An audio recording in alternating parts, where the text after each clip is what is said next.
अविनाशी तु तद्विदे येन सर्वमिदं ततं विनाशमव्यहेयस्यास्ये न कश्चिदः कर्तुमर्हते। इस श्लोक में भगवान श्री कृष्ण ने आत्मा की प्रकृति का अधिक स्पष्टीकरण दिया है हमको। मित्रों, सभी लोग समझते हैं कि जो सारे शरीर में व्याप्त है वह चेतना है। प्रत्येक व्यक्ति को शरीर में किसी अंश या पूरे भाग में सुख दुख का अनुभव होता है, अर्थात व्यक्ति को अपने शरीर में सुख या दुख का आभास होता है। लेकिन किंतु चेतना की यह व्याप्ति किसी के शरीर तक ही सीमित रहती है, अर्थात चेतना किसी एक व्यक्ति के शरीर तक ही सीमित रहती है, अर्थात एक शरीर के सुख या दुख का आभास दूसरे शरीर को नहीं हो पाता है।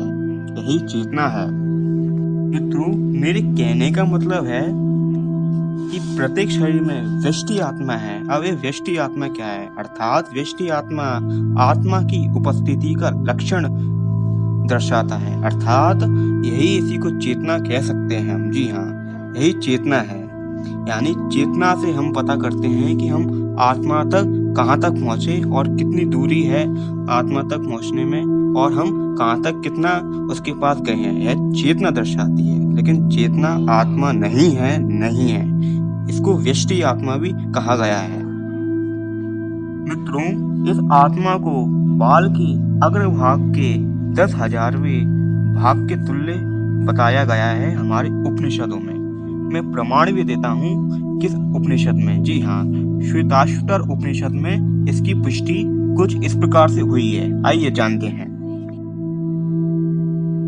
बालाग्रशतः भागस्य शतधाः कल्पतस्य च भागो जीवाः सा विजयाः सा चानन्तया कल्पते। इस श्लोक में भी वही कहा गया है मित्रों जो मैंने अभी अभी बताया था। जी हाँ, यदि बाल के अग्रभाग को, यानी अग्रभाग आप जानते होंगे, अग्रभाग को 100 यानी 100 भागों में डिवाइड किया जाए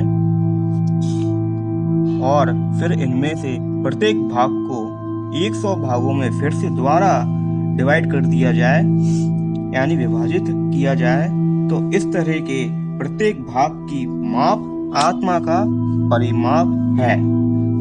इसी प्रकार यही कथन निम्नलिखित श्लोक में भी मिलता है।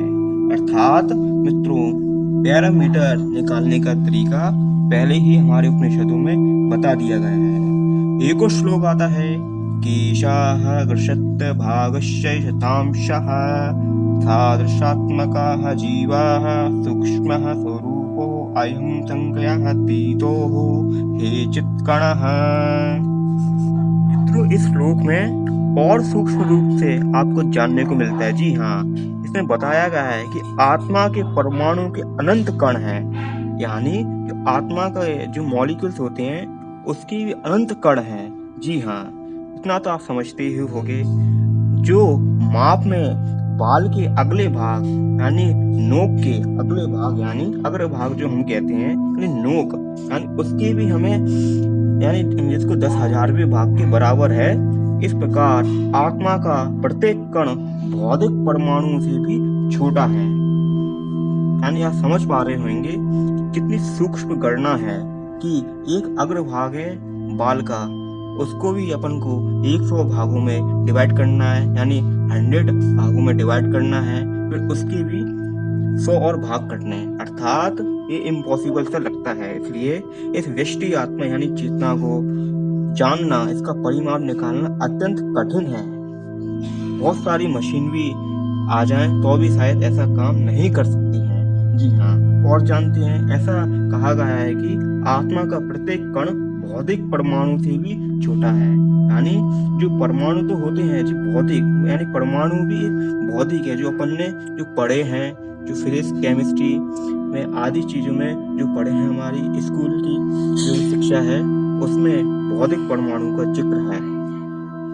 लेकिन हम आत्मा की उन परमाणु का जिक्र कर रहे हैं जो अत्यंत सूक्ष्म है। जी हाँ, ये अत्यंत लघु आत्म स्फुलिंग भौतिक शरीर का मूल आधार है और इस आत्म स्फुलिंग का प्रभाव सारे शरीर में उसी तरह व्याप्त है इस प्रकार किसी औषधि का प्रभाव व्याप्त रहता है।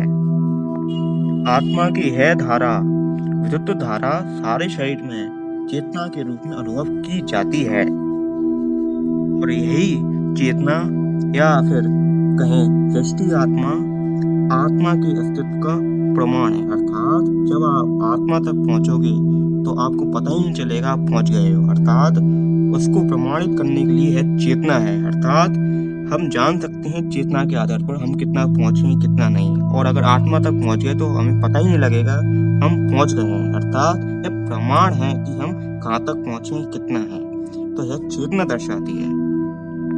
अगर मित्रों कोई भी व्यक्ति मृत्यु को प्राप्त हो जाए तो किसी भी भौतिक उपचार से उसकी चेतना को वापस नहीं लाया जा सकता। जी हाँ, क्योंकि पहले ही बता दिया गया है मैंने कि आत्मा के अणु भौतिक है ही नहीं, आत्मा के परमाणु भौतिक है ही नहीं, क्योंकि भौतिक अणु तो यानी भौतिक परमाणु तो इस शरीर के भौतिक हैं, बस आत्मा के नहीं। मुंडक उपनिषद में कहा गया है एषो अणुरात्मा चेतसाः विदितव्यो यश्वन्नः प्राणाः पंचधाः संभवेशः प्राणश्चित्तं सर्वमोतं प्रजानां यश्वन्न विशुद्धे वे भवति सः आत्मा। मुंडक उपनिषदों में मित्रों कहा गया है कि आत्मा आकार में अणुतुल्य है। अर्थात जो आत्मा है वो आकार में कैसी है, अणु के तुल्य है, जैसे पूर्ण बुद्धि के द्वारा जाना जा सकता है। ठीक है ना, है अणु आत्मा 5 प्रकार के प्राणों में तैर रहा है। प्राण, अपान, व्यान, समान तथा उदान है 5 प्रकार के पंच प्राण कहे गए हैं। यह हृदय के भीतर स्थित हैं और देहधारी जीव के पूरे शरीर में अपने प्रभाव का विस्तार करते रहते हैं। जब आत्मा को 5 वायु के कलमश से शुद्ध कर लिया जाता है तो इसका आध्यात्मिक प्रभाव प्रकट होता है।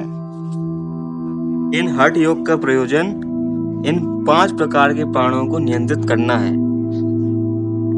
जो कि प्राण, अपान, व्यान, समान, उदान इनके रूप में दर्शाए गए हैं। विविध रूप से अपने अपने कार्य शरीर में करते रहते हैं। प्रत्येक व्यक्ति अपने व्यवहारिक जीवन में इन अणुओं को प्रत्यक्ष रूप से अनुभव कर सकता है और केवल मूर्ख इसे विष्णु तत्व के रूप में देखता है।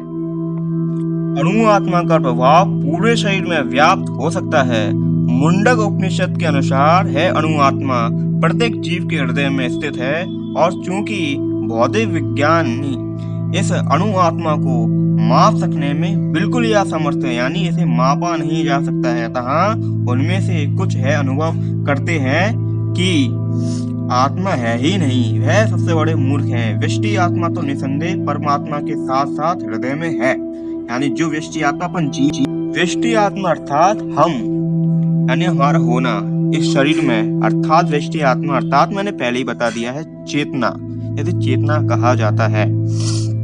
व्यष्टि आत्मा तो निसंदेह परमात्मा के साथ हृदय में है, इसलिए शारीरिक गतियों की सारी शक्ति शरीर के इसी भाग से उद्भूत है। जो लाल रक्त कण फेफड़ों से ऑक्सीजन ले जाते हैं वे आत्मा से ही शक्ति प्राप्त करते हैं। जी हाँ, अब आत्मा इस स्थान से निकल जाता है तो रक्तोत्पादक संलयन अर्थात आपने बायोलॉजी में पढ़ा होगा फ्यूजन की प्रक्रिया हो जाती है। औषधि विज्ञान लाल रक्त कणों की महत्ता को तो स्वीकार करता है, किंतु वह है निश्चित नहीं कर पाता कि शक्ति का स्रोत आत्मा है। जो भी हो, औषधि विज्ञान है स्वीकार करता है। क्या स्वीकार करता है मित्रों कि शरीर की सारी शक्ति का उद्गम वह हृदय ही है, यानी हमारा हृदय जिसे आप हार्ट कहते हैं वही तो है सारी शक्ति का उद्गम। मैंने पहले ही बता दिया है, उसी में जीवात्मा के 5 प्राण तैर रहा है। जी हाँ, प्राण, अपान, व्यान, समान, उदान अर्थात ऐसा भी कह सकते हैं जीवात्मा यानी 5 प्रकार के प्राणों में तैर रहा